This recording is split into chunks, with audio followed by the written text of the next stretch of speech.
I've been on a quest to find a big box bike that is something affordable that maybe if someone doesn't have money for a local bike shop bike like a Trek or a Specialized, that they can actually get into mountain biking with. The problem is, so far, everything big box bike wise hasn't been so good. So I found this IronHorse thanks to a subscriber. They alerted me to this being on sale for $199. Normally, this is a $339 bicycle. So I'm a little excited to get this opened up and see if an IronHorse is different than the traditional big box bike. Check this out. On the box, now this was shipped and fulfilled by Walmart, but yet it clearly states that this is from Sears. That's interesting because I discovered IronHorse on the Sears website, and that's usually where you'll find them if you do a search. But also, down here on the bottom, Pacific Cycle and Dorel. Now Dorel owns many brands, Schwinn. They do most of the big box bikes. But Pacific Cycle on an IronHorse box. Now remember, Pacific makes that little $79 bike we got from Kmart. Curious.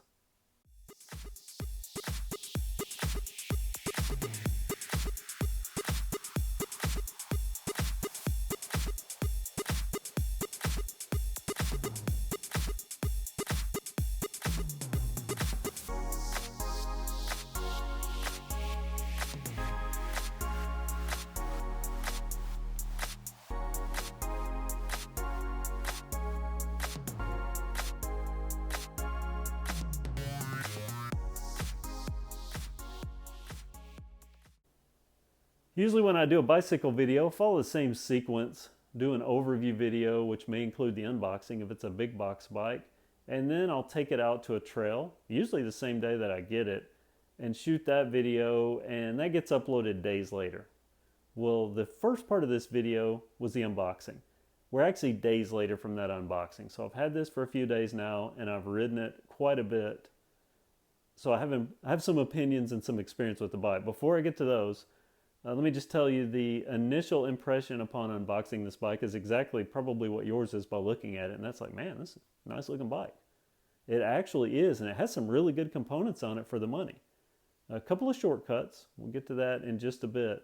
But it overall is very well built and seems very nice. The aluminum frame especially nice, because usually on these big box bikes, sometimes they'll say an aluminum frame is included, but they somehow weigh as much as a steel frame. It'll be like 47, 48 pounds. This is 36 pounds for the whole bicycle. So very, very nice there. And as a matter of fact, we'll cut now to looking at the components, and then I'll come back and we'll talk about the experience. Start up top like we usually do on the handlebars, and pleasantly, these are nice mountain bike handlebars. Got a good fat area here that goes into that nice stem that actually looks very much like a stem you may see on a Trek bicycle. Now it's generic, there is no branding on it, but I haven't had any problem with the handlebars coming loose or the stem shifting, anything like that. So very pleasant there. Good wide handlebars, like you would see on a mountain bike. And they are capped by these nice IronHorse grips. Now these look really good. They feel a little rough. And they're kind of, if you don't have gloves, I imagine that would get old after a while on your hands, but you're definitely not going to lose grip on them. But they do look nice. I mean, look at that.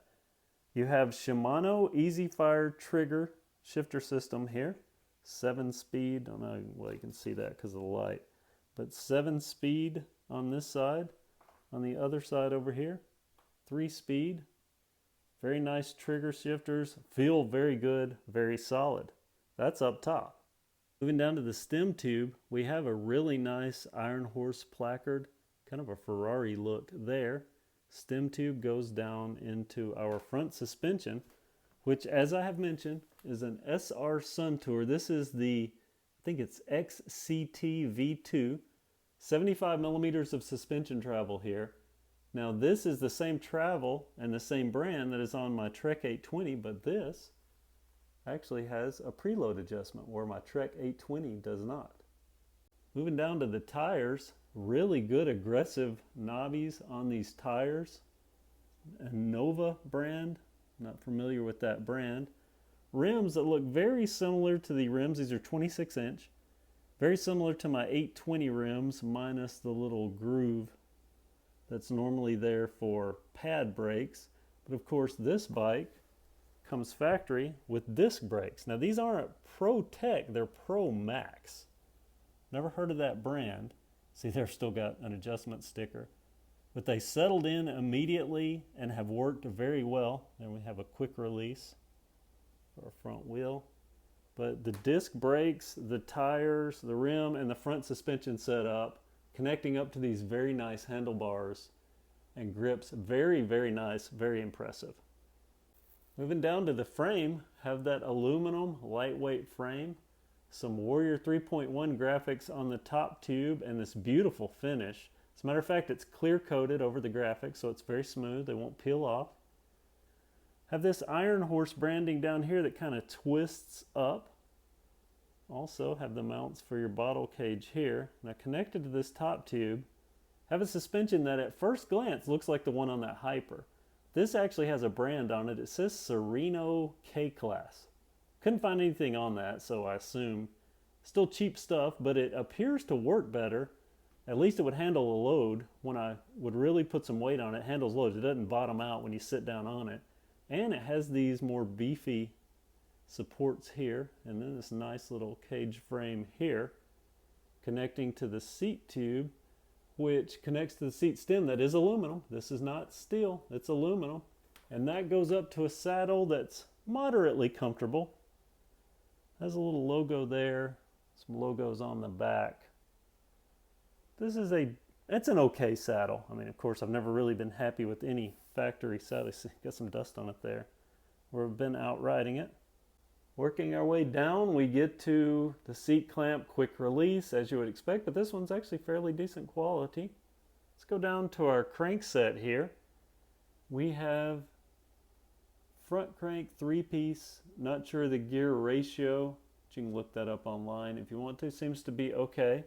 Crank arm, I believe this is cast, I'm almost positive, but it's a decent quality alloy for what you pay. Now these were a pleasant surprise. These are actually alloy pedals. You don't get the little polymer pedals, you get alloy with this bike. Very impressive on that. On our way back, the front derailleur, not Shimano. It's generic, and we'll get to this in just a moment. Let's move down to this chain. Up close look here of the chain. Goes back to a very nice cassette, rear cassette, 7 gears. Very decent. As a matter of fact, this entire rear assembly, this has a Shimano Tourney rear derailleur right out of the box with very little touching. This actually works very well and has stayed working well. Shifts up and down incredibly smooth. And this seat stay, see it mounts up here, very nice onto this suspension system, and that's all aluminum.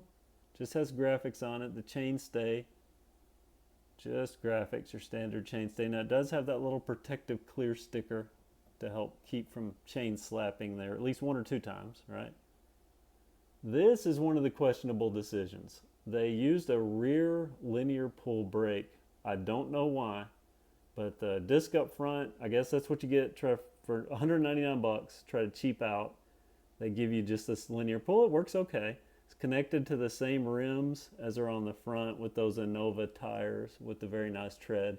The same 26x2 tire. So for 199 bucks, other than this questionable choice of a linear pull brake, you actually get some functional, decent working components, except for this.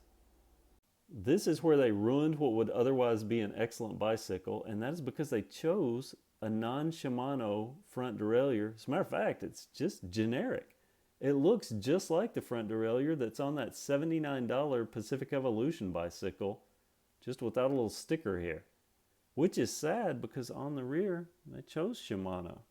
So I don't know why they did that to this bike, especially being a more expensive bike, because as you saw in the box, Dorel makes Pacific, they make GT, they make Schwinn, but they also do Cannondale, and many of their other bikes have Shimano. So the reason that they chose to cheap out on this, unknown, but let me show you where the cheap out hurts. First, the same crappy cables that are on their cheap bikes that come pre-frayed most of the time. This one's frayed even more as I tried to adjust on it. But where this cheap knockoff derailleur fails is on this clamp system. It has a very cheap metal. I don't know if this is aluminum or what it is, but what happens is when you try to tighten it down, this rear clamp right over here bends in rather than tightening itself up. So you never get a true tight. You can see the scuffs there, right there, and look at these. That's where I finally figured out what the problem was, because every time I would get this thing adjusted, it would be fine, and then when I would start pedaling and try to go into, say, second or third, it would drop back down into first and would never go back out of it. Well, that's because this cheap little clamp system will feel tight, but as soon as there's pressure on it, it moves. You see it's ridden up and down, left and right. It just has wobbled all over and just gouged this frame to death. It will not hold its adjustment because of this cheap little clamp. So because of that, it makes what would otherwise be a very, very enjoyable bike useless. Regretfully, that's going to be it for this IronHorse Warrior 3.1. Going to take this thing straight back to Walmart, and that's really, really sad. Didn't even get to take this on the trail. Can't shift gears, can't ride it on the trail, because the rest of the components on this bike, as I've mentioned, they will most certainly, I'm confident, handle the trail, and not only that, but do well on it. So in theory, I'm getting closer to finding a big box bike that will actually work as a good mountain bike. So we'll see what happens in the future, but in the meantime, this thing's going back and I'll move on to something else. Thanks for watching. Have a great day.